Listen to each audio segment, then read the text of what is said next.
So fun fact, the video I did on the types of trains in Sydney, the original idea was use my Openttd sprites because I wanted to show them off. I dropped that idea because if you want to talk about real trains, it's better to show actual footage. Either way, I still want to show off what I've made, so that's what this video is. If you don't know what Openttd is, it's an open source remake of Chris Sawyer's 1994 Transport Tycoon. And I have quite a few hours in it, to say the least, although to be truthful, most of my time these days is spent drawing new trains to add into the game. If you're interested in playing after this, I'll leave a link in the description to the website, or you can just grab it on Steam. It's free after all. So, I've actually made quite a fair bit, but I'm only going to talk about my Australian stuff, and a limited selection at that. My sets are all under the name of Oceanian Rail Pack, and they're split into modules, with the first being the passenger set, and it includes diesel multiple units, electro multiple units, and passenger cars from Australia and New Zealand. For this set, I range them on a spectrum of speed to capacity. On the high capacity, low speed side, you have stuff like metros, and then as you increase in speed, capacity is reduced. So then you have suburban, intercity, express, and high speed trains, with the latter having the lowest capacity. The reason I do all this is to signal to the player what is suited to what, but also so I can list every train possible and identify if there are any gaps in the roster, because then I can fill them with unbuilt or fictional designs. So the first one I want to talk about is the Tulloch Rail Motor, because these I'm quite happy with. In real life, only 3 of these were made for the South Mainland Railway, and they were eventually destroyed in a shed fire. But I've always had a soft spot for them. In real life, they only wore the South Mainland Railway scheme.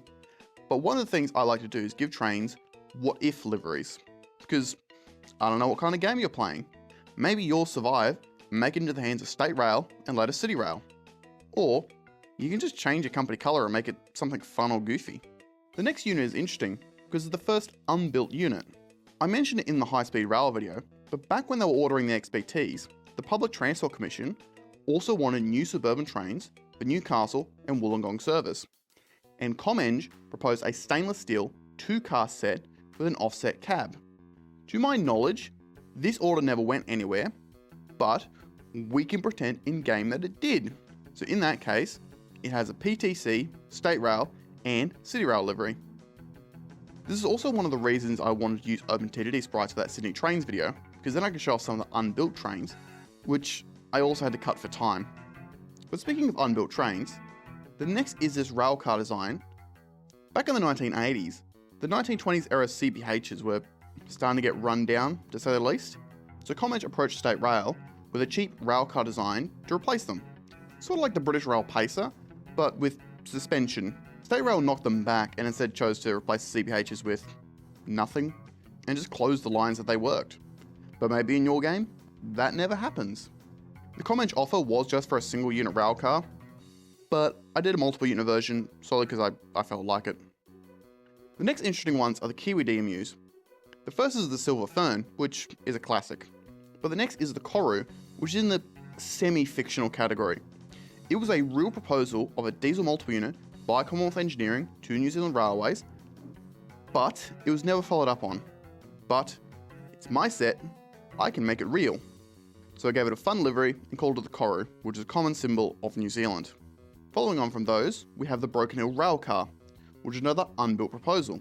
UGL proposed a series of Hunter Railcar based 3-car trains for service to Broken Hill, which unfortunately never got built, but they're still cool.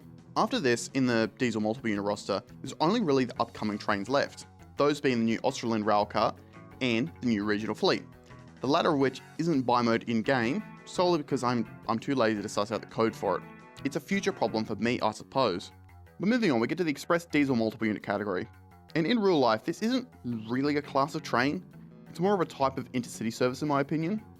Faster than normal intercity, slower than proper high-speed rail. The first item in this list is the Interurban XBT, which is based on the early ComEng design from 1979, which I thought was cool, so I made it real. Stat-wise, it's less powerful than the normal XBT, because it only has one power car, but it's also slower, but at the same time, it trades all that for capacity. I tried to balance it as an interurban train, like it was originally meant to be, so while the real XBT was designed for runs out to Dubbo and Canberra, this one's more for runs to Wollongong and Newcastle. It's also in the early PTC scheme before they came up with Candy, and the same goes for the normal XPT. Also, if you saw my high-speed rail video, you know the XPT was meant to be followed up by the high-performance train, but State Rail didn't have the funding. However, in the fictional world of Openttd, that's not the case. I actually split the HPT into two different trains, an intrastate version and an interstate version, solely so I could have both the driving trailer push-pull and XPT style push-pull versions in the game. They basically follow the same balancing as the previous two XPTs, but I also put them through the normal State Rail and CountryLink scheme, and I think they look fantastic in them. Now we move on to electric multiple units.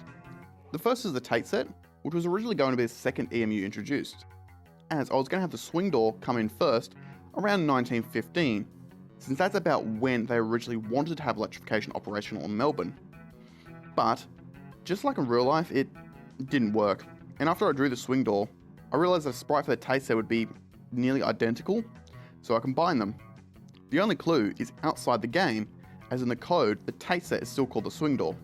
The next handful of EMUs that are in the set, I've all done separate videos on, so ignore, but after the Sputnik is the SX EMU.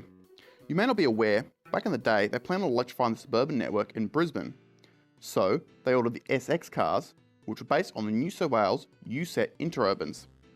These were designed to be loco-hauled in the short term and converted to EMUs when the time came, but it never did. By the time they decided to do it properly, it was the 1970s and they wanted to go with 25 kilovolt, and the SX units were designed for only 1.5 kilovolt equipment, which is a little less bulky. Also, they were quite old by that point anyway.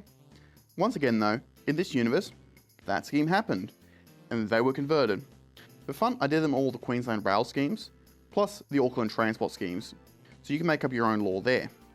Following on from that, we have the Australian urban passenger trains. This is something that'll get a video to itself once I've done more research, but long story short, the Whitlam government wanted to introduce a handful of advanced, standard suburban passenger trains to replace older stock in Sydney and Melbourne, and provide new trains for new electrification schemes under consideration in cities like Brisbane. There were to be a few proposed variants, all of which I've tried to capture in game. The first is the Sydney and Melbourne design, which I actually got to the point of making a mock-up for. There is another Sydney one in the set, this being a double-deck version, as the PTC wasn't too keen on going back to a single-deck design, so they proposed a few different double-deckers. Unfortunately, Victoria and New South Wales weren't keen on the AUPT, but Queensland was somewhat interested, and it was slightly different, having style akin to the trains used by Patco. They even got to the point of building a mock-up, but I don't have any photos I can show at this time. But staying on the topic of double-deckers, I only offer them for suburban and city trains in the set for somewhat obvious reasons. You ain't designing a double-deck metro. Also, I don't have any references. Truthfully, I don't have a solid rule for balancing them, I just make them more expensive and slower loading than their counterparts. As for those double-deckers, the most notable items I've included are the unbuilt Comenge designs. Comenge tend to become the K-Set and Tangara contracts, but lost both. But the designs were pretty neat, so I added them too. I also included an interesting proposal for a suburban version of the V-Set. Again, it went nowhere, but still cool. I also included two of the double-deck electromultiple units proposed for Melbourne that were designed at the Dandenong factory. As for intercity EMUs, I've not done that many, simply because when I got to them, I got distracted with other projects. But there are a few oddities. The Tulloch Interurban EMU of 1937, which is completely fictional. Well, technically it's not. It's based on an early design of the USET cars, but made of carbon steel, and based on the standard / Tulloch suburban car platform. But still fictional. The next interesting unit is the DK V-Set. This was a design for the last batch of V-Sets with Tangara styling, that, friend of the channel, Crossing Lines, did a fantastic piece of art depicting it. The trains did make it to production, but to save money, they went with the normal V-Set styling. So if you see a V-Set car that has the code DKM or DKT, that was what it was meant to look like. Going to the express category, we have the XPT-E, which I love and I discussed in the high-speed rail video, and alongside it we have the X2000. Obviously, the X2000 in real life didn't make it to service, but maybe in your universe it did. So, it goes through all the relevant liveries, which if anything, makes it worse that we didn't get it, because it looks good in the Candy and CountryLink schemes. To follow up, we have the first and currently only train in the high-speed category. that being the VFT. I based the sprite itself off the Elise in Andy the North's Iron Horse set, which is fantastic and I recommend you try it if you want to get into Openttd, and put it in the scheme done by Phil Belbin, with a giant glass roof dining car in the other art of it. I also have done quite a few passenger cars, but not as many. I also know that these are quite a lot less realistic than previous stuff I've covered, but that's simply because there's less info on them, and some wagons are so similar that I've had to combine them. Like early Victorian railways and New South Wales four-wheel wagons from 1855 had different door layouts, but at this scale it's just not perceptible. So they've been combined. Some others have been combined because they're quite similar. For example, the post-war Rub and Hub interurban carriages have been combined into just the Tulloch interurban carriages, and the VicRail Z and N types have been combined into just the Z type. I've also added dedicated baggage cars for trains that don't normally have them, but that's done for gameplay purposes. So now we get onto the modern locomotives module, which is all diesel and electric locomotives, and this is where my design philosophy of genericization becomes a bit more obvious. Every locomotive I try and give their model name, not their class name, because I wanted to feel like you're in a market where you get to pick what you want. As part of this, I've also given every livery an index number and set aside those IDs for each locomotive. The result is that any locomotive can be in any livery. So for instance, you could have a New South Wales 90 class in V-Line Orange. Is it realistic?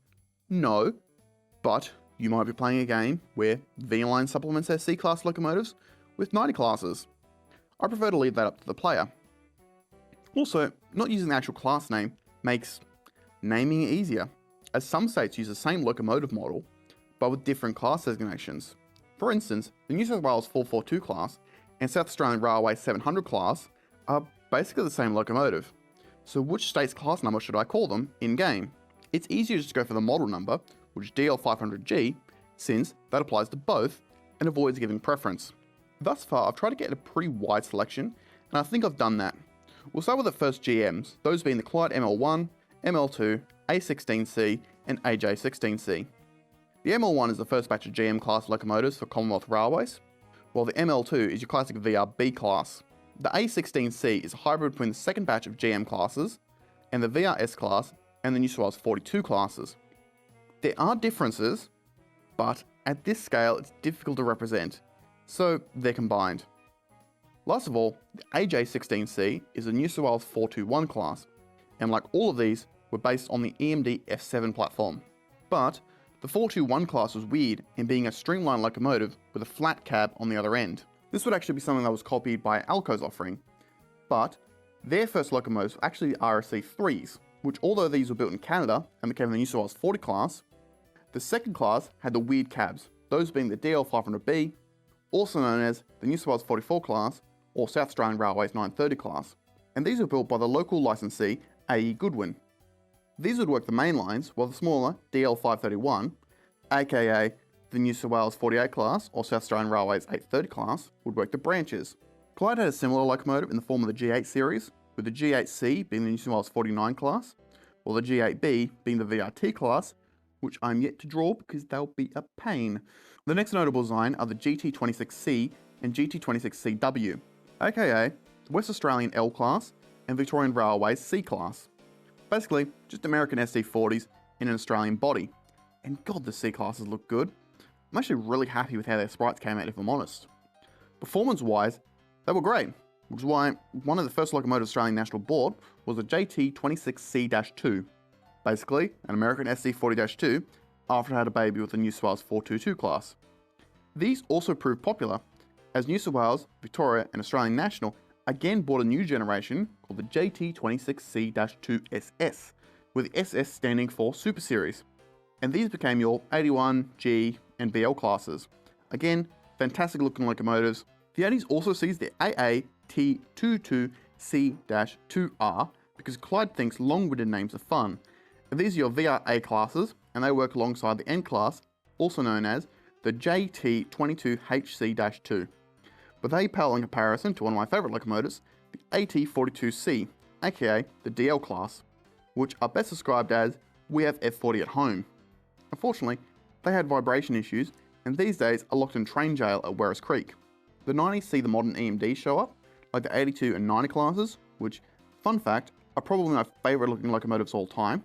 There's also the GT46CW, which is a proposal design for National Rail, but Clyde lost to Gunninan, who offered the CV40-9I, also known as the NR class. These form the basis of all the subsequent locomotives, namely the C44 ACI, but also the heavy haul C40 ACI and C44 ACHI. The latter two are too fat and aren't allowed to leave the Hunter Valley. Clyde, now Downer, tried to compete with their GT46C-Ace family, based on the American SD70 Ace, but in real life, it's been nowhere near as successful. And the last diesel is the Stadler Sali, which is the model name of the new DM class locomotives, the Kiwi Rail, which I'm presuming were created to make research into old DM class EMUs harder. The electric roster is quite a lot lighter, but it has the classics like the New South Wales 46 class and the Victorian Railways L class, the latter of which got the modern V-line passenger deliveries because I think that's fun. We also have your classic com-eng electrics, those being the 85 and 86 classes, both of which I love, and it's great to see an 86 in Candy. We also have the Kiwis, those being the EW class and EF classes, and we have one of the Queensland Rail electrics, that being the 3900 class. So not many electrics, but there's a fairly limited selection in real life anyway. That's where I've included some fictional units. The first is the com-eng CL628, a 1980s era passenger locomotive based on the XPT, but as a tri-bow dual cab locomotive. Otherwise, there are some mixed traffic ones, for example the Clyde JAE 34-2C, which is based on that electric G-class edit that goes around every so often. We've also done one fictional diesel, which is this bloody thing. It's a dual segment passenger diesel based on the high performance train power car, the reason being that one of the options for the HPT was a dual segment locomotive with matching trailers. I think that's neat, so in the set it goes. So yeah, that's a lot, and that's not even everything I've drawn, let alone planned. I have an entire American set that I've worked on that I've not talked about. Reason being, it's still work in progress by comparison, but it's something I'll work on in future. But yeah, if you're still here at this point, I appreciate it. I know this is my normal style video, but I just wanted to show off something I've been working on behind the scenes. If you enjoy running railways, I can't recommend Openttd more. You can find links to the website, Steam page, and Discord in the description. The community is lovely, and there's so many good mods being made every day. Also, if you want to find weird unbuilt trains, they tend to go on my sets before they go on a video, so... As for me, I do have to give some life updates. I'm working full time now. Finally got my first proper job out of uni. I still plan on doing my masters this year, but I now work as a student planner, which is exciting. The upside is I have more money to invest in my videos, but the downside is I have less time to work on them. So hopefully that balances out. I only do YouTube as a hobby though, but I find it fun, so don't expect me to disappear. Especially because I have the gracious support of the people on my Ko-fi, those being my actual parents, Aaron Slater, Skipperoo, Malay, Axwalia, Luke Norris, Samantha, Z, Chris Topher, Building Beautifully, CK, and Johnawee.